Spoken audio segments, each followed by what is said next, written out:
प्रिय प्रभु यीशु ख्रीष्टଙ୍କ ରକ୍ତରେ ସିଞ୍ଚିତ ଭାଇ ଭଉଣୀମାନେ, ଖ୍ରୀଷ୍ଟଙ୍କ ପ୍ରେମର ନମସ୍କାର।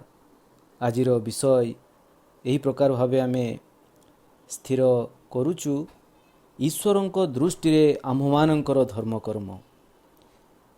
କେହି ଏହି ପ୍ରକାର ପ୍ରଶ୍ନ କଲେ ଆମେ ସିଧା ସରଳ ଭାବେ ଉତ୍ତର ଦେଇଦେଉ ଯେ ବାଇବେଲରେ ଲେଖା ଅଛି ଧାର୍ମିକ କେହି ନାହିଁ, ଜଣେ ସୁଦ୍ଧା ନାହିଁ, ତେଣୁ ଆଜ୍ଞା ଆମେ କେହି ଧାର୍ମିକ ନୁହଁ।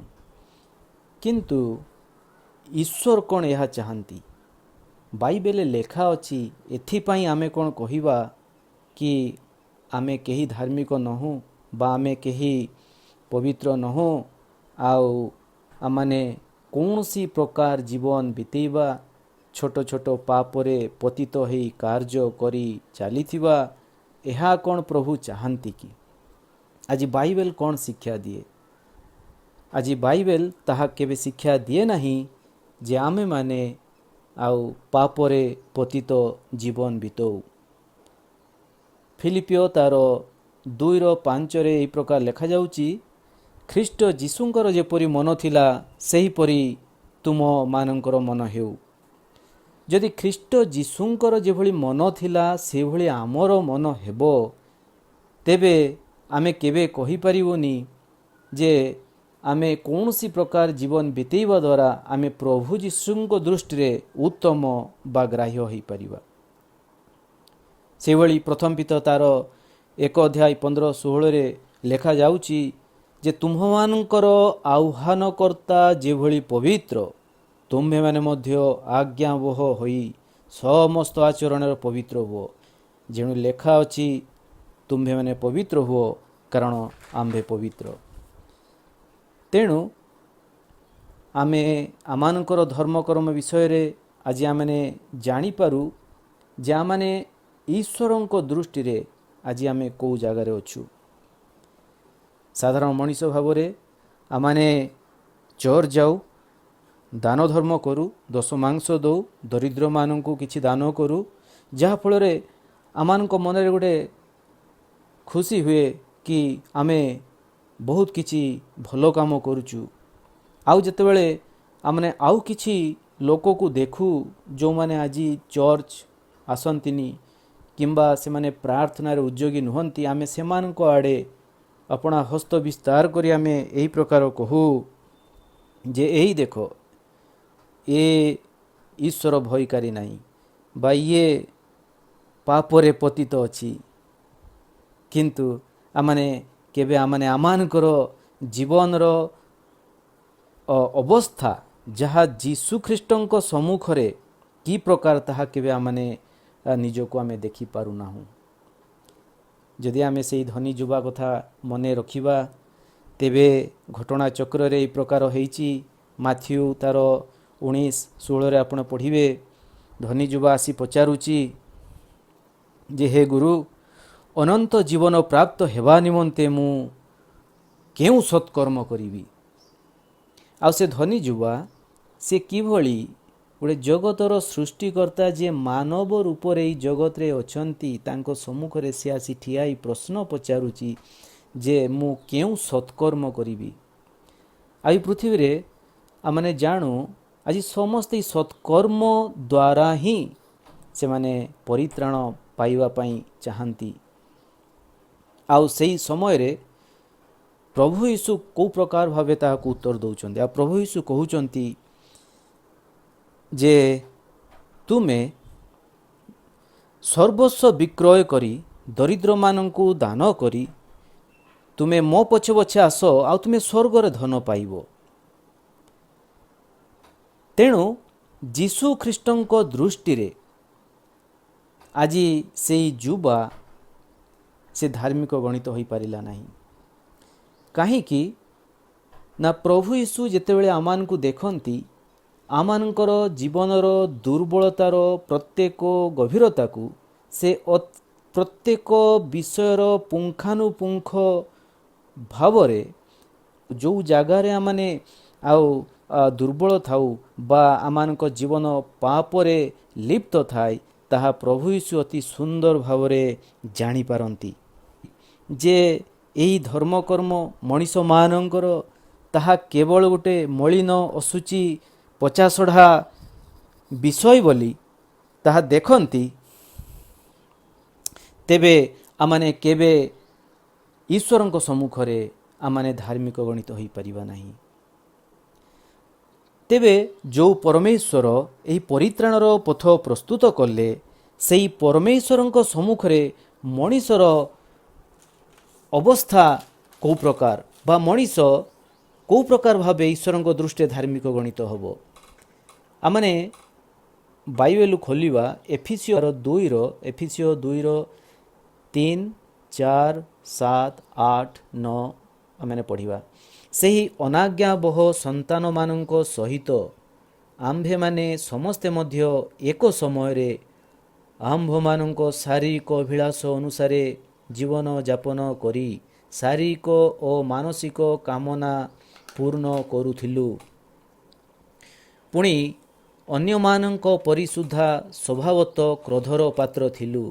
ମାତ୍ର ଏପରି ଅପରାଧରେ ମୃତ ହେଲେ ହେଁ ଦୟାର ସାଗର ଯେ ଈଶ୍ୱର ସେ ଆମ୍ଭମାନଙ୍କୁ ଯେଉଁ ମହାପ୍ରେମରେ ପ୍ରେମ କଲେ, ସେଥିସକାଶେ ଆମ୍ଭମାନଙ୍କୁ ଖ୍ରୀଷ୍ଟଙ୍କ ସହିତ ସଜୀବ କରିଅଛନ୍ତି।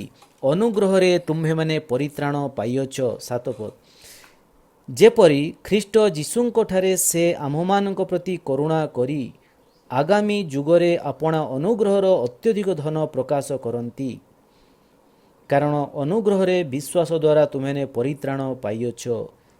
ତାହା ତୁମ୍ଭମାନଙ୍କ ନିଜଠାରୁ ହୋଇନାହିଁ, ତାହା ଈଶ୍ୱରଙ୍କ ଦାନ, କ୍ରିୟାକର୍ମରୁ ନୁହେଁ, ଯେପରି କେହି ଦର୍ପ ନ କରେ।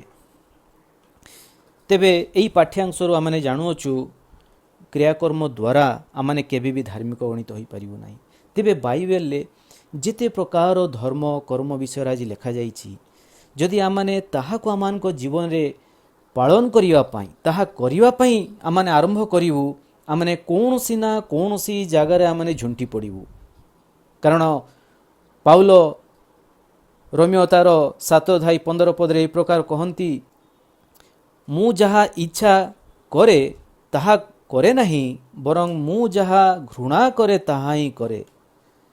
ତେବେ ସାଧୁ ପାଉଲ, ପ୍ରେରିତ ପାଉଲ ଯେ ଈଶ୍ୱରଙ୍କ ଦ୍ୱାରା ଆହୁତ, ଆଜି ସେ କହନ୍ତି କି ମୁଁ ଯାହା ଇଚ୍ଛା କରେ, ଅର୍ଥାତ୍ ଈଶ୍ୱରଙ୍କର ଆହ୍ୱାନ ପ୍ରାପ୍ତ ବ୍ୟକ୍ତି ସବୁବେଳେ ଚାହେଁ କି ମୁଁ ଉତ୍ତମ, ସର୍ବୋତ୍ତମ, ସର୍ବଶ୍ରେଷ୍ଠ ବିଷୟ କରିବି। କାରଣ ଈଶ୍ୱରଙ୍କର ଆହ୍ୱାନ, ଈଶ୍ୱରଙ୍କର ଅନୁଗ୍ରହ ଆଉ ସେଇ ଲୋକ ବା ବ୍ୟକ୍ତି ବୁଝିପାରେ। ଆଉ ସେ କହୁଛନ୍ତି ମୁଁ ଯାହା ଘୃଣା କରେ ତାହା ହିଁ କରି ପକାଏ। ଅର୍ଥାତ୍ ମଣିଷ ଜୀବନରେ ଆମେ ଗୋଟେ ଦୁର୍ବଳତା ଦେଖୁଅଛୁ, ବା ସେ ଗୋଟେ ରେଡିକାଲି କରପ୍ଟ ଯାହାକୁ କୁହାହେଉଛି, ବା ମୂଳଭୂତ ରୂପରେ ବା ମଣିଷ ଭିତରେ ଯେଉଁ ଦୁର୍ବଳତା କାର୍ଯ୍ୟ କରେ, ତାହା ସବୁବେଳେ ସେହି ଘୃଣାଯୋଗ୍ୟ ବିଷୟ ଯାହା ଈଶ୍ୱର ଘୃଣା କରନ୍ତି ସେଥିପ୍ରତି ଆସକ୍ତ ହୁଏ। ତେଣୁ ଏହି ପ୍ରକାର ଆତ୍ମିକ ଯୁଦ୍ଧରେ ଯଦି ଆମେ ଯୁଦ୍ଧ କରୁ, ତେବେ ଆମମାନଙ୍କର ଆଜି ବିଜୟ ବା ସଫଳତା ଆଜି କେଉଁ ପ୍ରକାର ଆମେ ପାଇପାରିବା? କାରଣ ଆମେ ଦୃଶ୍ୟ ଜଗତରେ କମ୍, କିନ୍ତୁ ଅଦୃଶ୍ୟ ଜଗତର ଆତ୍ମିକ ଯୁଦ୍ଧରେ ଆମେ ସବୁବେଳେ ଲଢ଼ୁଥାଉ। ଆଉ ସେଥିପାଇଁ ଆଜି ଆମେ ନିଜେ ନିଜକୁ ଉଦ୍ଧାର କରିବା ଆଜି କଷ୍ଟର ବିଷୟ ହୋଇଛି। ତେଣୁ ଆଜି ପ୍ରଭୁ ଯୀଶୁ ଜୀବନ ଦାନ କରିବା ପାଇଁ, ଅର୍ଥାତ୍ କ୍ରୁଶର ସେହି ଅସହ୍ୟ ଯନ୍ତ୍ରଣାକୁ ଭୋଗ କରିବା ପାଇଁ ସେ ନିଜେ ଓହ୍ଲାଇ ଆସିଥିଲେ। ଆଉ ସେ ହିଁ ସେହି ଉଦ୍ଧାର ପଥ ପ୍ରସ୍ତୁତ କଲେ। ତେବେ ସେହି କ୍ରୁଶୀୟ ମୃତ୍ୟୁ ଦ୍ୱାରା ଆଜି ଆମ୍ଭମାନଙ୍କ ପାଇଁ ଗୋଟେ ସମ୍ବାଦ ରହିଛି ଯେ ଆମ୍ଭେମାନେ ଏହି ଦୃଶ୍ୟ ଜଗତରେ ଅଦୃଶ୍ୟ ଜଗତର ଯୁଦ୍ଧକୁ କିଭଳି ଆମେ ଲଢ଼ିବା ବା କିଭଳି ଆଜି ବିଜୟ ପାଇବା। ସେଥିପାଇଁ ଗାଲାତୀୟ ତାର 2:20 ଲେଖାଯାଉଛି, ମୁଁ ଖ୍ରୀଷ୍ଟଙ୍କ ସହିତ କ୍ରୁଶରେ ହତ ହୋଇଅଛି। ମୁଁ ଆଉ ଜୀବିତ ନୁହେଁ, ମାତ୍ର ଖ୍ରୀଷ୍ଟ ମୋଠାରେ ଜୀବିତ ଅଛନ୍ତି। ପୁଣି ମୁଁ ଶରୀରରେ ଥାଇ ବର୍ତ୍ତମାନ ଯେଉଁ ଜୀବନଯାପନ କରୁଅଛି, ତାହା ବିଶ୍ୱାସରେ, ଅର୍ଥାତ୍ ଈଶ୍ୱରଙ୍କର ଯେଉଁ ପୁତ୍ର ମୋତେ ପ୍ରେମ କରି ମୋ ନିମନ୍ତେ ଆପଣାକୁ ଉତ୍ସର୍ଗ କଲେ ତାହାଙ୍କଠାରେ ବିଶ୍ୱାସ କରି ଯାପନ କରୁଅଛି। ମୁଁ ଈଶ୍ୱରଙ୍କ ଅନୁଗ୍ରହକୁ ବ୍ୟର୍ଥ କରୁନାହିଁ। ଆମେନ୍। କାରଣ ଯଦି ବ୍ୟବସ୍ଥା ଦ୍ୱାରା ଧାର୍ମିକତା ଲାଭ ହୁଏ ତାହେଲେ ଖ୍ରୀଷ୍ଟଙ୍କ ମୃତ୍ୟୁ ଭୋଗ କରିବା ବୃଥା। ତେଣୁ ଆସନ୍ତୁ ଆଜି ଖ୍ରୀଷ୍ଟଙ୍କର ମୃତ୍ୟୁ ଭୋଗକୁ ଆଜି ଆମମାନଙ୍କର ଜୀବନରେ ଯେତେବେଳେ ଆମେ ବହନ କରି ଖ୍ରୀଷ୍ଟଙ୍କ ସହିତ ଆଜି ଆମେ ମୃତ୍ୟୁ ଭୋଗ କରୁ, ଆଉ ଆମେ ଗୋଟେ ବିଶ୍ୱାସର ଜୀବନ କାଟୁ, ଆଉ ସେଇଠାରେ ହିଁ ଆମମାନଙ୍କର ଜୀବନର ପ୍ରକୃତ ଆତ୍ମିକ ଯୁଦ୍ଧର ସଫଳତା ଆରମ୍ଭ ହୁଏ। ତେଣୁ ପ୍ରଭୁ ଆମମାନଙ୍କୁ ଆଶୀର୍ବାଦ କରନ୍ତୁ। ଆଶା କରେ ଏହି ବାକ୍ୟ ଆମେ ବୁଝୁଅଛୁ। ସ୍ୱର୍ଗୀୟ ଆହ୍ୱାନର ପଣ ପାଇବା ପାଇଁ ପ୍ରାଣପଣ କରୁ। ଆଜି ଆମେ ପ୍ରଭୁଙ୍କ ପାଖକୁ ଯାଉ, ପ୍ରଭୁଙ୍କ ସହିତ ସମ୍ମିଳିତ ହେଉ। କାରଣ ଆମମାନଙ୍କର ଯୁଦ୍ଧକୁ ନିଜେ ଆମେ କରିପାରିବୁ ନାହିଁ। ଆମମାନଙ୍କର ଯୁଦ୍ଧ ଆଜି ପ୍ରଭୁ ଯୀଶୁଙ୍କ ସହିତ ଯେତେବେଳେ ସମ୍ମିଳିତ ହେବ, ଆମେ ମିଶିକି ଏହି ଜଗତରେ ଆମେ ବିଜୟ ଲାଭ କରିପାରିବୁ। ଯଦି ଆପଣଙ୍କ ମନରେ କିଛି ପ୍ରଶ୍ନ ଥାଏ ତେବେ ଆପଣମାନେ ଏହି କମେଣ୍ଟ ସେକ୍ସନରେ ତଳେ କିଛି ଲେଖନ୍ତୁ, କିମ୍ବା ଆପଣମାନଙ୍କ ମନରେ ଯଦି କିଛି ପ୍ରାର୍ଥନା ବିଷୟ ଥାଏ ତେବେ ମଧ୍ୟ ଆପଣ କେବଳ ପ୍ରାର୍ଥନାର ଗୋଟେ ଚିହ୍ନ ବା କୌଣସି ପ୍ରାର୍ଥନାର ଶବ୍ଦ ଦ୍ୱାରା ଆପଣ ଜଣାନ୍ତୁ, ଯାହାଦ୍ୱାରା ଆମେ ଆପଣମାନଙ୍କ ପାଇଁ ପ୍ରାର୍ଥନା କରିପାରିବା। ଆମମାନଙ୍କୁ ଈଶ୍ୱର ଆଶୀର୍ବାଦ କରନ୍ତୁ। ପୁଣି ଆମମାନଙ୍କର ଜୀବନ ଈଶ୍ୱରଙ୍କ ଠାରେ ଖ୍ରୀଷ୍ଟଙ୍କ ସହ ଗୁପ୍ତ ଥାଉ। ଆମେନ୍।